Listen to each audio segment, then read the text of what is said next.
In this lesson, we're going to introduce the PHP scripting language. All right. So I guess first off, what exactly is PHP? Yeah, what does that stand for? Well, PHP is a recursive acronym for PHP Hypertext Preprocessor. What this means is that PHP is a server-side scripting language. Mm-hmm. Whatever it does is physically run on the server. Okay. This differs from a client-side scripting language like JavaScript, in that in JavaScript, Mm-hmm. the actual code is being run by your computer, the computer running the web browser. Okay.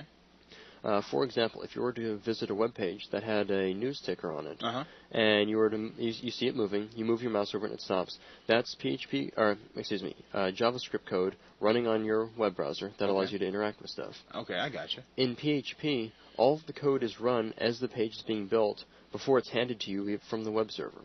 Okay.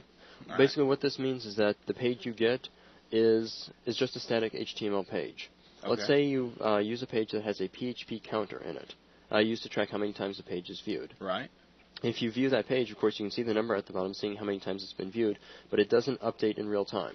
Okay, so I gotcha. So in other words, when you hit refresh, it's going to jump from, like, let's say 100 to, like, 150. Yep, exactly. Okay. So it's not going to be going real time, ticking away down there, every person, because that'd be kind of annoying. Because that's basically PHP's function. It is used to dynamically build a web page to send to the browser. A more advanced example would be something like a forum system.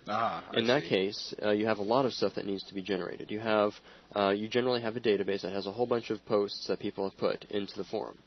And let's say you go and view the main index page, and you see a bunch of stuff that has been posted.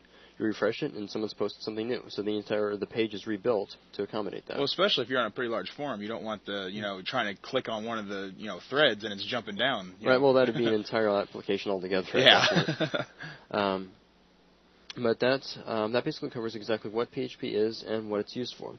Now that you've seen that, what if you want to go ahead and start using it? What needs to be done? Do you need to install it? Mm-hmm. Well, that depends on exactly what your specific scenario is. If you're using a web hosting company, then you just need to check and see if that's a feature that they offer, whether or not they offer PHP. Okay. If you happen to purchase our Web Design 1, you're provided with a free web account, and that has PHP enabled, so you're all set there. Okay, cool. If you're a server administrator, then you will need to install PHP on your server before clients can use it. All right. If you need to do that, then you need to go to php.net, as we have here, and go to the download section. This will give you the packages you would need to install PHP on a variety of servers. All right.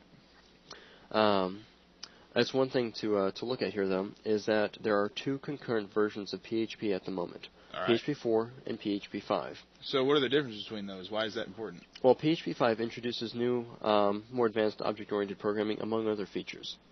Now, PHP 4 is widely used in a lot of existing software.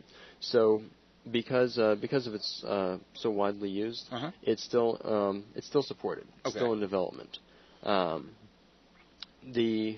The only considerations you need to look at are you going to install any of those software packages? Okay. If you install something that requires PHP 4, you're going to have to go with it. All right. So if you get PHP 5.1.1, are you not able to use it with 4.4.1 at all? No, not on the same server. I'm sure you could come up with a scenario where you run something on different ports or something like that. But the general rule is per your web server application, you would only have one version of PHP running. Okay, I gotcha. Now I noticed that it says complete source code and Windows binaries. What's the difference between those? It's all different installation methods. On Windows, you'd want to get a zip or an installer for it. On other OSs, you can actually get the source itself and compile it. Okay, all right. So with that's all you need to know about what PHP is. We covered exactly what the language is, how it runs, and that it's a server-side scripting language, and what you need to do if you have to install it. All right. So that'll wrap up this lesson.